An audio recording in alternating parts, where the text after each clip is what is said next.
எல்லாத்தோடைய all time ஃபேவரட்டான ரசகுல்லா தான் பண்ண போகிறோம். ஸோ இந்த ரசகுல்லா பார்த்தீங்கன்னா, நல்லா குண்டு குண்டா, சாஃப்ட்டா, ஸ்பாஞ்சா, நல்லா ஜூஸியாக இருக்கும். ஸோ ஒரு பாத்திரத்தில் 1 லிட்டர் மில்க் ஆட் பண்ணிவிட்டு, பால் நல்லா கொதி வந்ததும் ஸ்டவ் ஆஃப் பண்ணிவிட்டு 2 டேபிள் ஸ்பூன் வினிகர் ஆட் பண்ண உடனே நல்லா திரிஞ்சிரும் பால். ஸோ ஒரு ஒயிட் கிளாத்தில் திரிஞ்ச பாலை வடிகட்டிட்டு 2, 3 டைம் தண்ணி ஊற்றி நல்லா வாஷ் பண்ணிடுங்க. ஸோ பன்னீரை கொஞ்சம் கூட தண்ணி இல்லாமல் நல்லா டைட்டாக புழிஞ்சிருங்க. புழிஞ்சிட்டு அதை ஒரு பிளேட்டில் ஆட் பண்ணிடுங்க.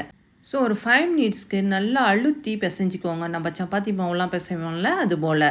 ஸோ சின்ன சின்ன உருண்டைகளாக கொஞ்சம் கூட கிராக் இல்லாத நல்லா பால்ஸ் மாதிரி ரவுண்டாக பண்ணி வச்சுக்கோங்க. ஸோ ஒரு பாத்திரத்தில் 125 ml கப்பில் 1 கப் சுகர், 4 கப் வாட்டர், 3 ஏலக்காயை தட்டிட்டு சேர்த்துட்டு நல்லா கொதிக்க விடுங்க. ஸோ கொதி வந்ததும் ரசகுல்லா உருண்டைகளை ஆட் பண்ணிவிட்டு ஹை ஃப்ளேமில் 5 மினிட்ஸ் மூடி போட்டு மூடி வச்சுருங்க. ஸோ 5 மினிட்ஸ்க்கு அப்புறமா மீடியம் ஃப்ளேமில் 7 to 8 மினிட்ஸ் குக் பண்ணால் குண்டு குண்டா ரசகுல்லா ரெடி. இது போல் வீடியோஸ்க்கு நம்ம சேனலை ஃபாலோ பண்ணுங்கள்.